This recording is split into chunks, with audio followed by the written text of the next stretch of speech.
So welcome to week 2 of this series. Just want to sort of go briefly over some of the things we talked about last week and then continue on to this week. So we're doing nuggets from Viktor Frankel that are taken from one of the books I was showing you last week and YouTube videos and things like that. So last week I just made the point that Viktor Frankel says that he's responding to a decline in society, which is interesting because I think the impact that he had was tremendous, but today we've moved back to that world that he was responding to even more, which is a problem. But we can deal with it. We can bring positivity, right? Okay, we talked about his experiences in the camp and his thesis that he really believes that those people that are, not people, as I said last week, not people that were killed, but people that were there and needed to push through it. He says when they had a why to live, it was very, very different. And that links into the whole idea of purpose, and we spoke at length about my trip to Israel and how I observed that really there's a very deep sense of purpose there, which is quite amazing. Everyone in a different way, but everyone has a purpose, and just you see it in the whole country.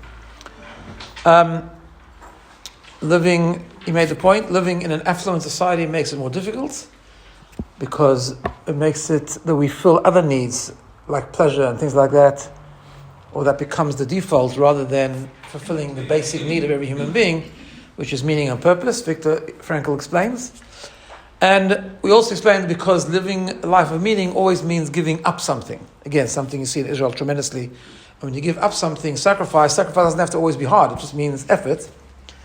And some people, when we live in a very spoiled society, then we tend not to want to give up anything, and that makes it very hard to live a life of meaning. And he had that beautiful phrase when he talked about stress. He says stress is a good thing as long as it's not too much. And he quoted from someone, I forgot the name exactly, and he said, better to be over-demanded than under-demanded, which was a good line. Okay. So, what I want to do today... Yeah.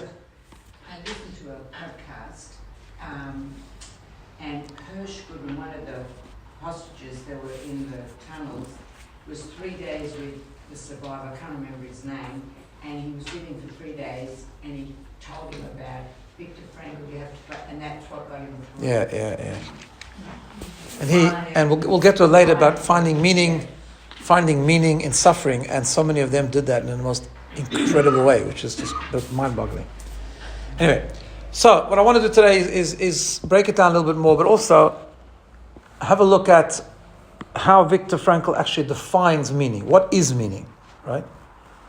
And what I'm going to do is I'm going to base it on more of that interview I talked about last week with a guy in Canada in 1977 called Roy Bonister, and also a short YouTube video that I was watching, a different interview, also some concepts about what is meaning. So before we get that, in the interview, Viktor Frankel he defines or confirms his theory and summarizes it in one sentence. He says the following. He says, a will to meaning, right? The wish to find, that's a key word, you've got to find it first, and fulfill meaning is a basic motivation of human beings, right? And when you have that will, it's not just about living a life of meaning, it's having the will to find meaning, right? Again, going back to Israel, I think that's something you see so much of there because of their circumstance and because of their deep connection to the land and just the whole perspective that they have over there. There's not just finding meaning, there's a will to find meaning. There's an unbelievable desire to find purpose. I was thinking, I didn't speak about this last week, I'll just interject here for a minute, but the meaning you find there is not just about the war, right? It's not just about because they're under attack and they have to survive, and that's all true, that's part of it. There's also a very, very deep connection to the land, right? Which is incredible, and it becomes more and more, especially those people who understand a bit more about the biblical connection to the land and ancestral connection to the land and so on and so forth. It brings that much more motivation for purpose and to protect it and to nurture it, and it's becoming more and more as things are discovered. So I don't think I told you this last week. I've been talking a lot about the trips. I don't know where I say what, but. So one of the things we did, we had an unbelievable tour of Ir David. Anyone here has gone to Ir David? Yes. And there's someone here, Kevin Burmeister is very involved in Ir David, and It's in Jerusalem. in Jerusalem, yeah. So they keep on discovering new things, which is incredible, right? I'll just tell you a cute little thing, actually. That we had a tour. This tour guide was amazing. But one of the things that was amazing about he was giving us a tour, and he walked around with his Tanakh. And every so often he'd open the Tanakh very enthusiastically, read a few verses and say, this is it. And this is it, right? We actually were living Tanakh. We're getting Tanakh, bringing it alive, right? Which is incredible. One of the things, actually, wasn't just Tanakh, it was Mishnah, a lot of fascinating things. I'll just tell you a few because I think it's just amazing. Because I want to bring out this point a little bit, right? So there's a street, which I haven't yet properly opened to the public, but there's the street that was built by Herod, right? Herod, was towards the end of the Second Temple. This is over 2,000 years ago. He was a big builder. Everything by him had to be big and better and everything like that. He was quite an amazing personality. I mean, a crazy personality in a way. But he was an unbelievable builder. He built Masada. He built the building on the cave of Machpelah and Hebron. It was all Herod's building, right? And he also expanded and renovated the temple. And one of the things he did also, he built this road, right? Which, interesting enough, was only discovered, I think, 10, 15 years ago by mistake. Meaning, nothing by mistake. But someone living close to Ir David had a leak. It's a fascinating story. Had a leak. And they couldn't find where the leak was coming from, and they got the water company, I don't know. Eventually they had to drill. And they kept drilling until suddenly they dug underneath. They inadvertently did an archaeological dig, as it were, right? And they found this road, right? With stones 2,000 years ago. More than 2,000 years. And they excavated it, and the whole thing, they found out a way how to dig underneath all the houses. In Israel, they don't quite follow all the rules like in Australia, or they don't have so many rules. They haven't got time for the petty things. But anyways, they just got it done. And they uncovered this amazing, amazing road, which was built all the way down from the bottom of Ir David, all the way going to the temple, up the hill towards the temple. The reason is because he built it apparently especially for Yom Tov, when all the Jews would come all over Israel. There could be thousands, maybe even millions of people coming to the Bet HaMikdash, and he built this road going up, right?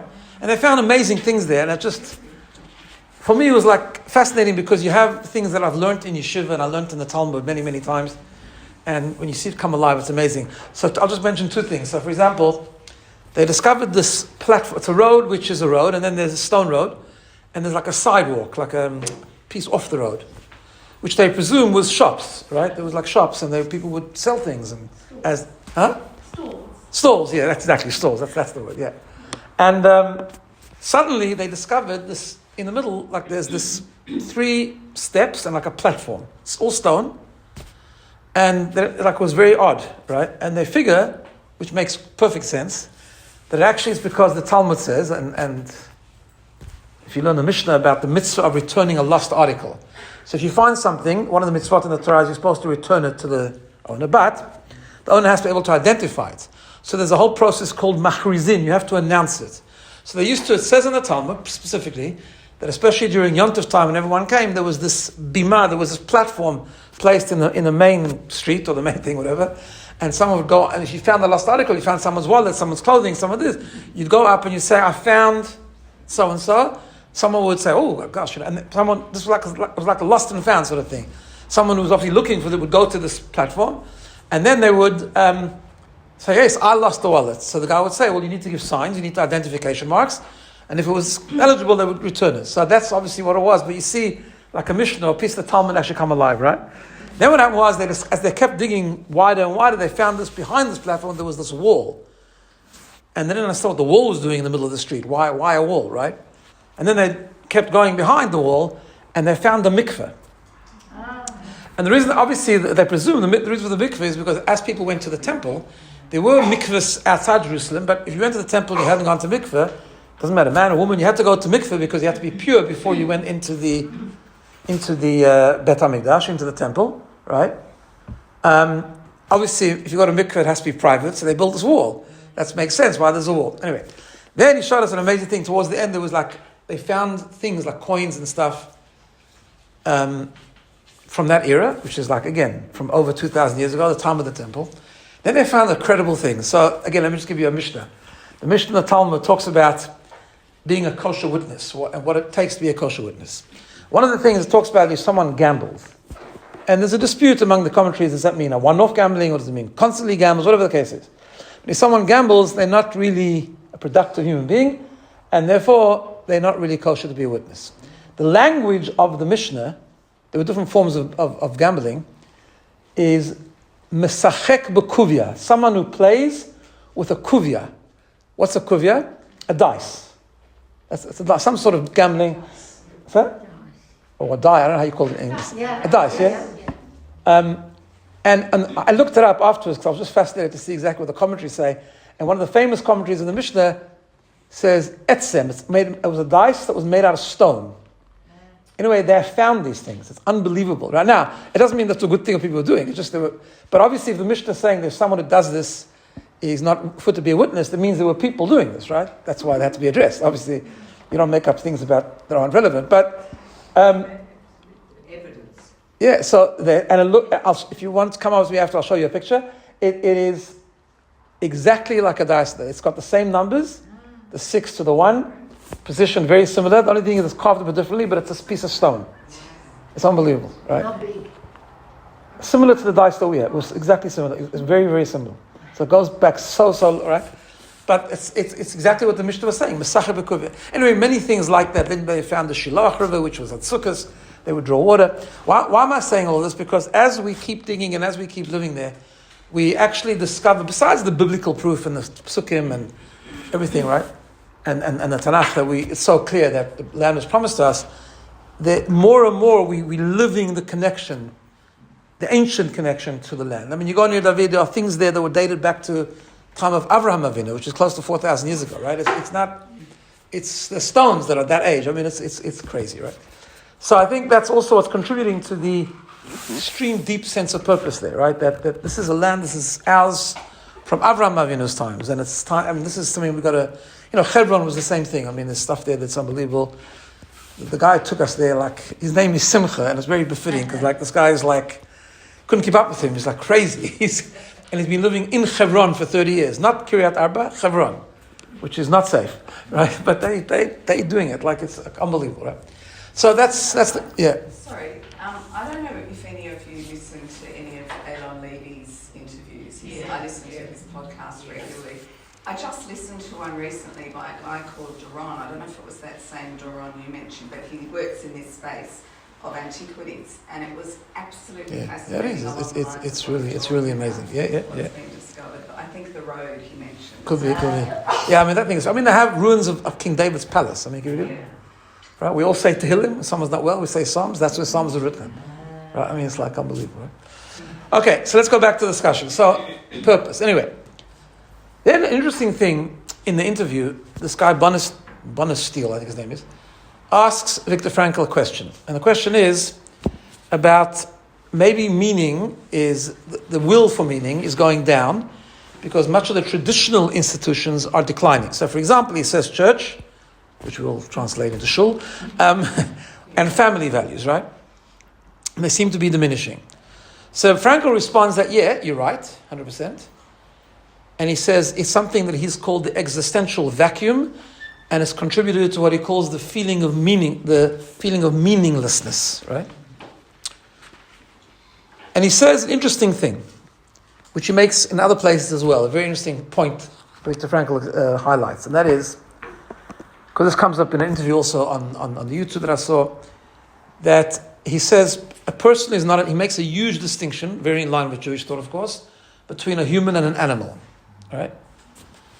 Only a human has a desire to live for meaning, and only a human can make choices. And only a human, he makes the distinction between being guided and forced by what you want, rather than being guided by what you should. Right? And this is where it happens. So when you move away from traditional values, like family values and religious values, right? So what happens is, he says, first, in contrast to an animal, man is not told by drives and instincts what he simply must do. In contrast to man in former times, today he is no longer told by the traditions and traditionality, right? But he's by the values of what he should do. So in other words, a human being really needs to be guided by a system of what he should do, which is giving us meaning and purpose.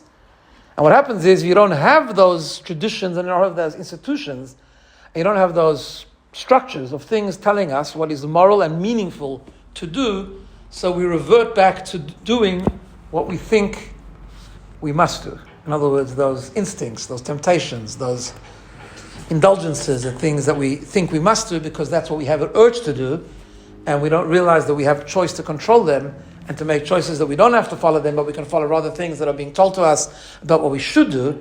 That's what happens. So he concedes, he agrees that is a big problem, that when those traditional values are lost, meaninglessness comes in at much greater speed because we revert back to living by our instincts of what we think we have to do, right? So then, of course, he asks him a question a bit later in the interview. He says, well, if that's the case, and I want to bring it out because it's important to understand what Viktor Frankl says, right? So he says, if that's the way, can one find meaning in life without faith in God? That's the question he asked Viktor Frankl. To which he answers, he says, meaning can be found by every single person. He said, I would concede personally that it is easier to find meaning in life if you are a religious person, because obviously religious and meaning goes together, right? So, religion is about meaning. However, he says, I would have to add to push forward immediately. He said it's easy to find meaning, but it's on the other hand, I would have to add to push forward immediately by adding that you cannot command and you cannot order anyone to believe. So Viktor Frankl actually believes, and on some level this is correct, of course, that meaning is not necessarily religion. There are other ways to find meaning, although later in other places he does concede, or he does say that it's easier and it's stronger. And we'll see later, I think in one of the forms of meaning that he talks about, I think you need religion for that. But nevertheless, he says meaning has many, many meanings, which we're gonna explore in a second. But before we do that, I want to just clarify and break this down, because it's interesting to have a look at his things which he says you can use to find meaning, and see what commonality or what common themes they might actually have with religion, which is very fascinating. So again, he makes the point in an interview, he says, in a YouTube interview, he says that the whole concept of logotherapy is that a person is not dominated by the will for pleasure and power, but a will for meaning, right? To find, again, very important, to find and discover and find meaning, right? Now, what does this mean? So we know that we've talked about this before, but a very, very fundamental distinction between, let's say, pleasure or power and meaning is this, right? Pleasure and power have to do with me, I. That's what I want, right? So I become the starting point. And then I bring in everything that is I live for everything that is going to give me pleasure or going to give me power, right? But the starting point is me, my egocentricity. Yeah? In other words, like we've talked about before, it's a life that is outside in. In other words, I'm bringing everything into my world because my world is the starting point. So if my world is the starting point, how am I going to feed my world? Pleasure, power, those kind of things, temptation and so on. Meaning, actually, and this is, I think, the common theme about anything that will give you some sense of meaning. Meaning means that we move away from the I. He doesn't say this. This is my interpretation, right? Which I think was happening. In other words, you're connecting to something else. You're moving towards something else, something different to you, something higher than you. And you're discovering beauty, or you're discovering meaning, or you're discovering purpose in something out of you. Does that make sense? That's why I said last week that for meaning you need sacrifice. Because whenever you live for meaning on any level, it means you're going away from the I. Anytime you go away from the I, it's hard. Because that's because we're born with an ego. Our default position, at least on a conscious level, not on an intrinsic level, because on an intrinsic level we have a soul, but on a conscious, day-to-day, functional, operational level, we live for I. That's the way God designed us, because He wanted us to work on it, right? And therefore He created us with a default design, particularly seen in children, and most of us don't grow out of it properly, that they're completely self-centered, and that's what their world is. That's the whole world that surrounds them. They don't have a sense of meaning at all. As we grow older and the soul sets in, we can discover the concept of meaning, but our default, conscious default, still remains the world of I, and moving away from I, for most people, is actually very difficult. But that's what we've got to do. That's what brings us ultimate happiness and contentment and fulfillment, but it's effort and sometimes sacrifice, right? Now, yeah, does that make sense? Now, in Judaism, of course, moving away from I and connecting to something else, ultimately, the deepest level of that and the deepest experience of that is connecting to God, because God is infinite, and the greatest meaning and the greatest happiness and the greatest ideal that a person can live for is to move away from the finiteness of the human being and connect to the infinity of God. And for that, He gave us a system, and He gave us a formula, and He gave us a moral compass, and He gave us mitzvot, and He gave us morality and values and things like that, which we'll talk about a bit more later, maybe next week. But the Torah generally is about finding meaning and purpose with everything and every experience, but it's about ultimately taking the human world and making it a godly world, right? But Frankel talks about different types of meaning, but you'll see as we go through them that the different types of meaning still means you go away from self. This is what I was coming up with when I was reading all of this. I think that point doesn't go away. The point to move away from self is kind of in all three levels of meaning that he talks about. So let's try and go through some of them. Okay. Now, before I do that, so I want to just mention a point that he makes, both in the interview in the book and both in the YouTube interview I was watching. He's asked about this concept of self-actualization. Right? You know what self-actualization is? Very common today. A big thing, right? Sorry? Of course it's about myself. But he laughs at it. Right? So self-actualization today, just so you know, if you don't know, it's one of the latest theories, in the world of modern psychology, very modern psychology. That, really developing yourself, discovering what yourself is, your truth, your talents, your this, your experience, everything about you, basically, right? I, in other words, all the I thing, right? That's of course, Viktor Frankel laughs at it. And the way he laughs at it is this. He does something similar to what Tal Ben Shachar does with regard to happiness. Remember that we had that series, and he said, pursuing happiness will never bring you happiness. And we explained when we talked about that because it's very simple. When you pursue happiness, you're pursuing what you want. So you haven't moved away from I. When you're stuck in your I, you're never happy. This is the crazy thing about the human experience. If we all realize that, it will be a different world. Delivery, I'll take it later. Sorry. Right? So if we never move away from I, we never achieve happiness. Because we are stuck in our own pleasures, and we know that the basic need, as Frankel says, Number 2.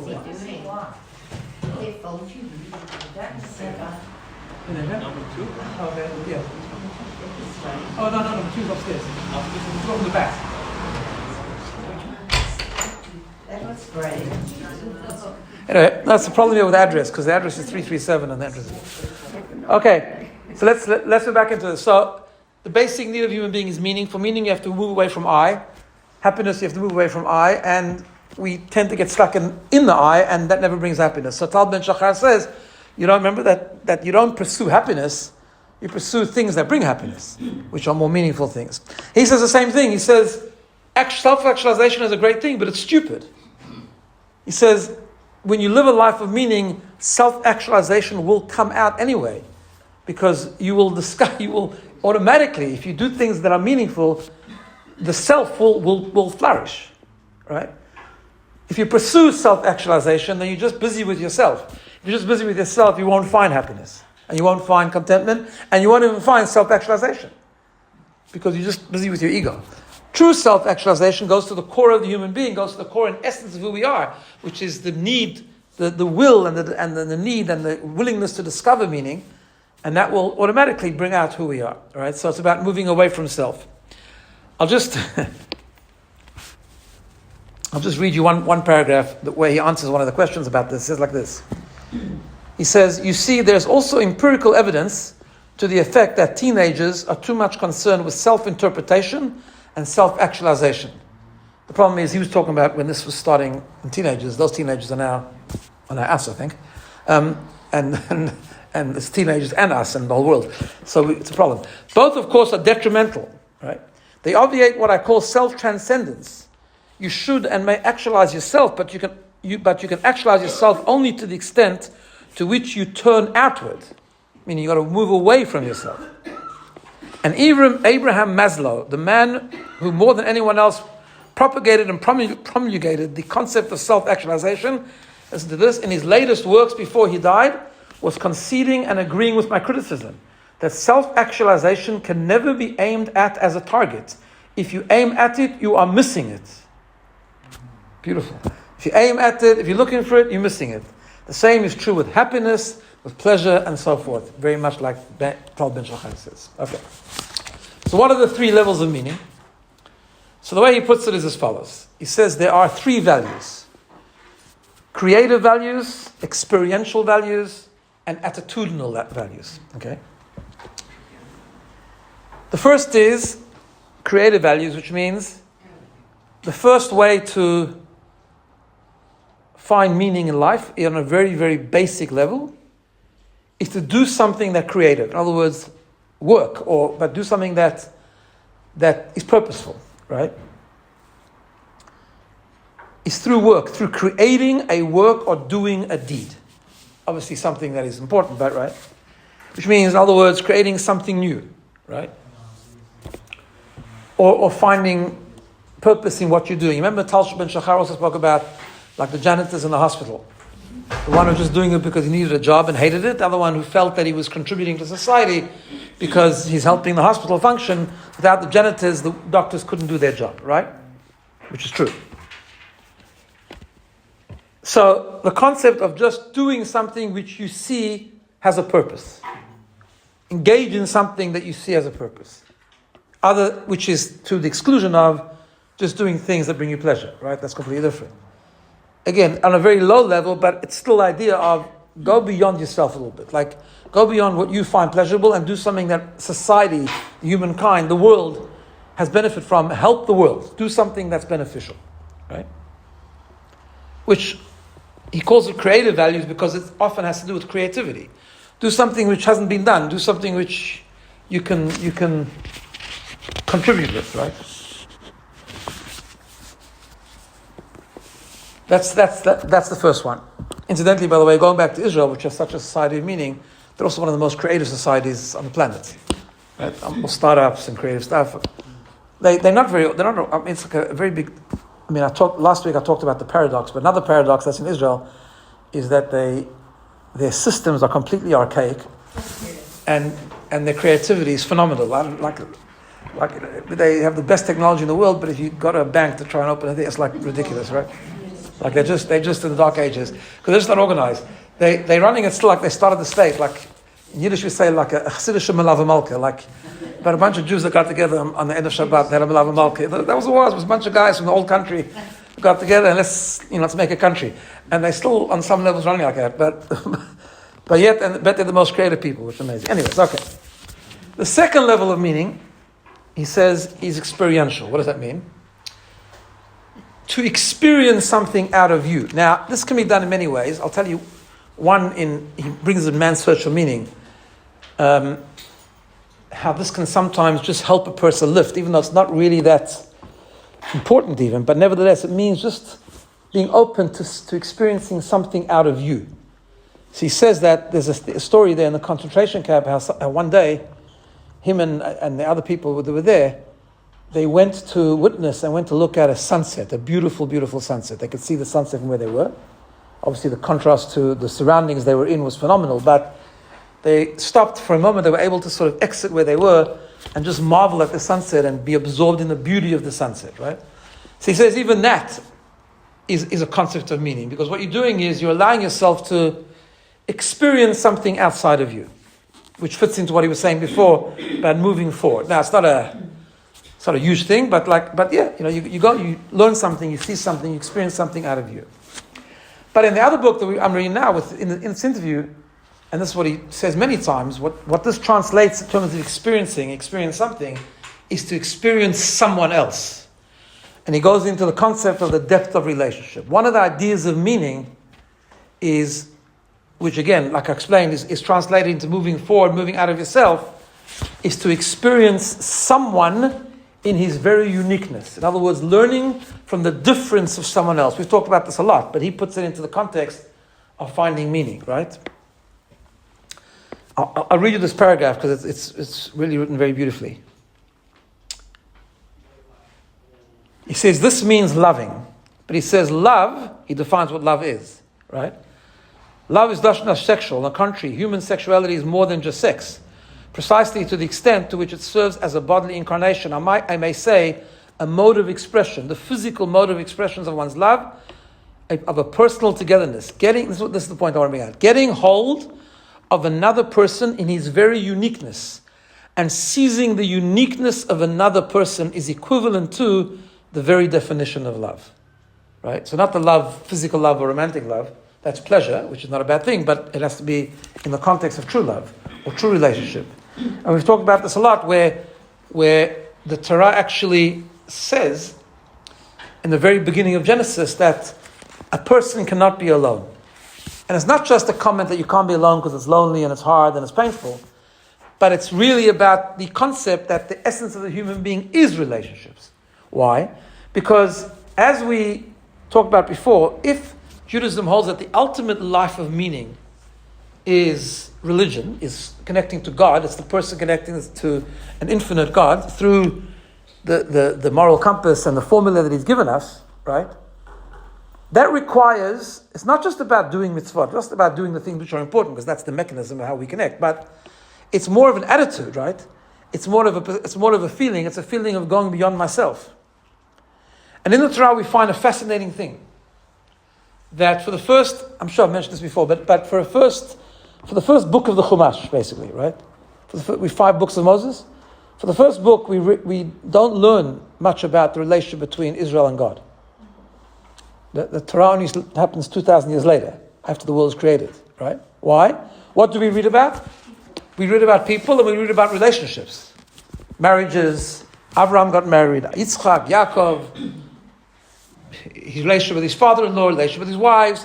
We read about Yosef and his brothers. We good ones, bad ones, whatever the case is, but we read a lot about relationships. Why?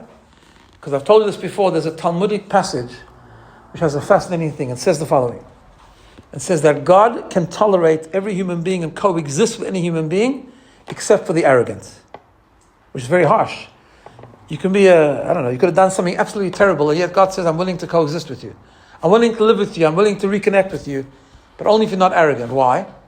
Why is arrogance the most evil thing? So it's not the most evil thing, but it's the blockage to any connection. In other words, God says, I have compassion. I can reconnect. I can tolerate. I can welcome in any person, the most impure and evil person, as long as you let me in. If you don't let me in, then I can't. Right? It's up to you. In other words, you have to be willing to go beyond yourself. You have to be willing to take responsibility for yourself. You have to be willing to forego your ego and admit and acknowledge what you've done, whatever the case is. But if you're arrogant, I can't let you in. So therefore, the Torah tells us an important lesson. That before I can introduce myself to the Jewish people, before we can create the marriage between God and the Jewish people, I need the world to learn a little bit about relationships. If you can't have a relationship with someone else, who's a peer, but different, who's finite like you, just different, has same functioning as you, just different perspectives, if you can't do that, then you can't have a relationship with God either. It's very simple, right? And that's why we have this very interesting phrase in the Talmud, sometimes misunderstood a bit, but and used to be thrown at us by our teachers when we were in school all the time, right? It says, Derech Eretz Kodmo La Torah. Respect for someone else precedes the Torah. What that means is it's an historic statement, actually, that relationships came before the Torah in a way. Why does it happen? Why? Because that's the point.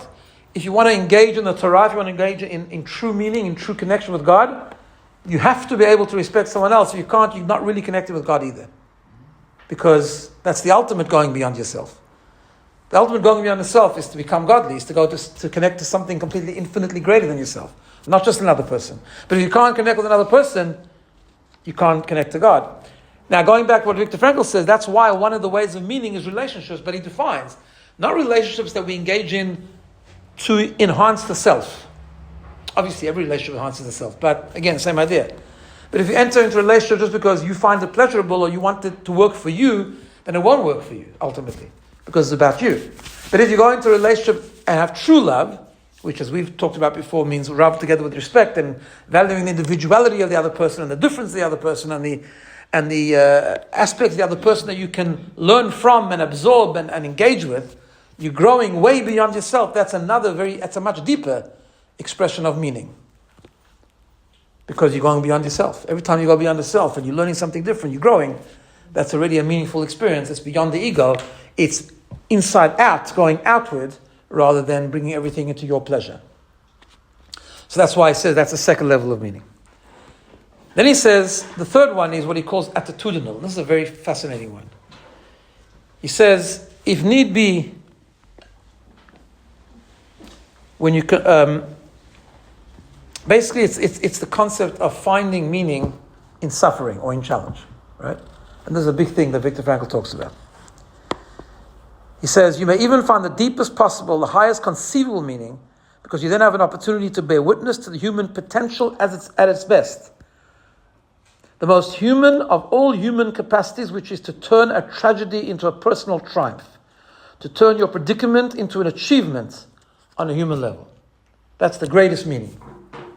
And before we get to like a religious practice and things like that, right? Major believing is to have the strength to take suffering and to take challenge and turn it into meaning. Now,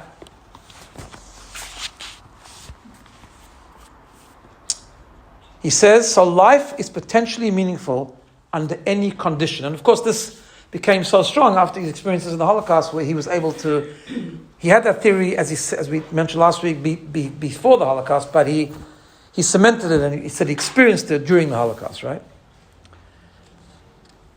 Now, 2 points. First of all, I think this is one, it can be done by anyone, I guess. Any human being has this capacity, but I feel, and I experienced this last week as well, so strongly, that it's really made properly possible with a Jewish idea, which is faith.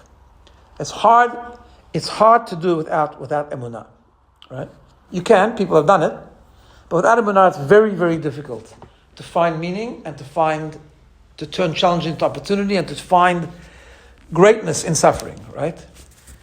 I think only when you have the foundation of emunah, we understand that everything is God's plan, whether we understand it or not, whether we like it or not, and that God is always with us and He's got a bigger thing. Then you're much more motivated to see, well, then what do I do with this, right? And I find the why, not the why is it happening, but the why to live. In other words, the how. What do I do now? How do I channel this? How do I take this pain and channel it into the concept of purpose and meaning, right? So that's the first point, which I think is very important. The second is a point that he makes like this. He says, because he asks him, like, it almost sounds like suffering is a good thing. So he makes the point, which is a very Jewish idea also. He said, we're not talking about choosing suffering. That is not what we're supposed to do, right? He says, but only suffering if need be. If need be, he says. To shoulder one's, to endure suffering which is unnecessary, this doesn't yield any meaning. If you can change your situation, you will have to. If an illness can be treated with surgery, you have to undergo and perform that surgery. Right? But he says the human being is limited, and ultimately life comes to an end, and even death is a part of suffering, he says. And there's some form of suffering that happens to every single person, on a high level, on a low level, and that's what we have to learn, the third level of meaning, to find meaning even in that suffering, right? And then he goes through an interesting little anecdote, and he says the following. He says, I'm going to read to you. He says, so there is certainly no one who is spared unchangeable situations, right? It could be perhaps for a couple of months, unemployment, and still life retains a meaning. In the 30s, at the time of the worldwide economic crisis, I dealt extensively with youngsters caught up in unemployment situations, and I found out that unemployment itself is not what was weighing heavily on their souls, right? Yeah, it's hard to be unemployed, obviously, but it wasn't the problem. But it was the mistake that they had fallen prey to. In other words, they were victims, right? Victimhood is the opposite of meaning. Like, life is dealing me a hard blow. It's hard for me. I'm suffering, that kind of thing. The mistake that having no job, having no meaning, means being useless. And the moment I had these youngsters turn to some organizations, and he mentions, the youth corps and things like that, in order to work as volunteers, for example, that had a meaning to fulfill, even without getting 1 cent, and the depression was gone. Amazing story, right? person was gone. So that's me. So those are the three levels of meaning. Creativity, just doing something, being involved in something productive or creative. Experiencing something, whether it's a beautiful sunset or, most importantly, experiencing other people, relationships, true relationships, going beyond one's ego, learning from the other, valuing the other's individuality. All these things are critical in the journey towards meaning. And then the idea of finding meaning even in suffering, and channeling it into achievement rather than being a victim to its negativity, right? To its toxicity. Again, he started off by saying that it doesn't have to be religion. These three things also bring meaning. But if you think deeply about it, again, this has a very common thread with religion, and that is the concept of moving beyond self.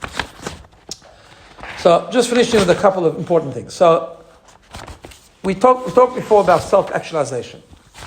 How that is ridiculous, and of course, we don't pursue. If it's a target, then you miss it. It will come to you if you go beyond yourself and you find meaning, it'll come to you.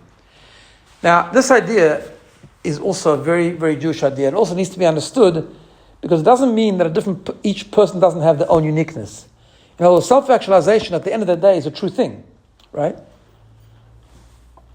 Every person has a role to play. Every person has a uniqueness about them. It's just if we're obsessed about it, then we won't find it. So if we're obsessed with meaning, then it will come to us. And sometimes we need to think about it a little bit. So there's a famous little story that the Baal Shem Tov told. I think I told this years ago, but let me repeat it. So the Baal Shem Tov, who was known to have insight into what's happening in the higher world, he told a story about two souls that came up to heaven after 120. And they were both very devout people, and they were very good people, and did mitzvot, and learned, and everything, all good. Good people in general. And they were examined. That's what he says. They were examined. They were scrutinized. And the verdict came down that they're both very good people, but they're called neshamot hata'ot. They were lost souls, meaning each one placed their energy in things that weren't their thing, weren't their role. Why? Because there was a story that happened with them like this. One was a wagon driver, and one was a very wealthy businessman. And the wealthy businessman took the wagon driver once on a trip in order to go to a city where there was a business fair, like I don't know, whatever you call it. Yeah. And on the way, it was getting close Friday, and it was getting close to Shabbos, and they weren't going to make it to the destination. So they stopped at a city. Okay. They stopped at a city, they were both going to book into a motel, and they had the food with them, whatever, and they got ready for Shabbos. Suddenly, the wealthy guy hears screams from the distance, and he runs to help, because he's a good person. And he sees that there's another wagon driver. This is the wealthy person, not the wagon driver.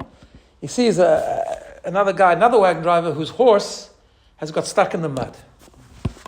And he can't get it out, and the horse is going to die if he doesn't get it out, and he'll lose his whole sustenance, his whole livelihood. And this wealthy guy is feeling Avat Yisrael, you got love for a fellow Jew, you got to help when you can. He says, let me help you. The problem is, this guy knows nothing about horses. He hasn't driven a horse in his life. He gets wagon drivers, right? So he starts to pull and to schlep. Nothing helps. He gets hit by the horse. He gets schmutzig from all the mud, and he comes like they say, tzahakt, when it comes to the shul. The wagon driver, on the other hand, he didn't hear the screams, so he went to shul. He booked into his wagon driver, he booked into the motel, and he didn't have much to do anyway, didn't have much with him. He had a little bit of food, but not much, and he went to shul Friday night. He went to shul early. Now, in those days, it was very often the concept that on Friday night, there were poor people used to come to shul. They were traveling, or people didn't have where to stay or where to eat, whatever the case. And they would come to shul early, and people in the shul would invite them home for Friday night.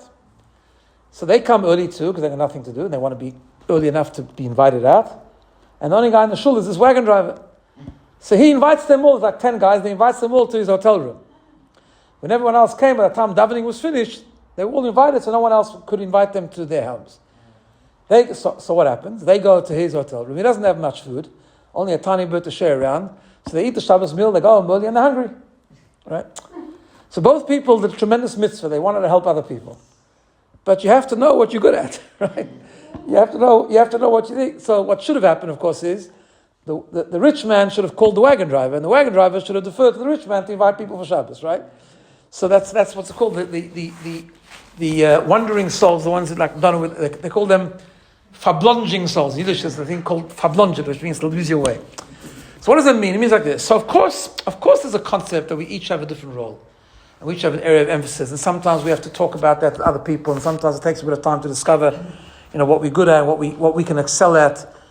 Okay, we all have the same common values and the same mitzvot and the same willing to help other people and so on. That's true.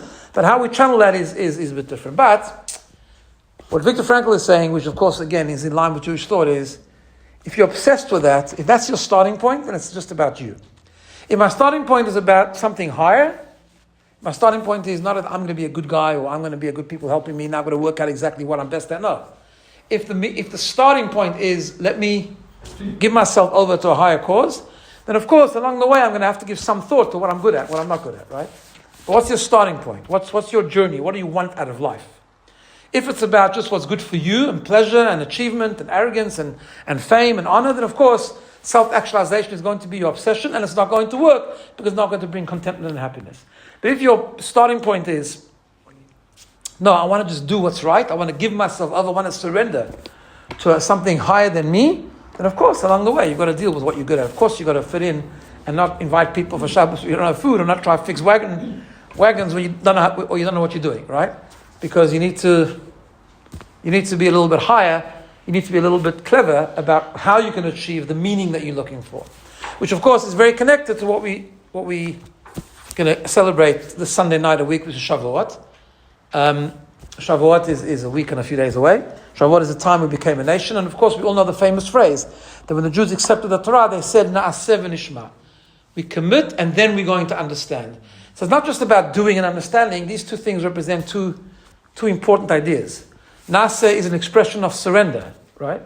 But surrender is not good enough. You have to have nishma. You have to understand, and you have to think, and you have to reflect, and something you have to even self-explore a little bit. But it's got to be after you say na'aseh. The first step has to be, I'm ready. I'm ready to go beyond myself. Then God says, well, now use your brain. Don't just surrender. Think in the context of your surrender, in the context of your aspiration to find something higher than yourself and to find meaning. Part of that is using your brain, reflecting, using your emotions, and so on and so forth. It all depends what the starting point is.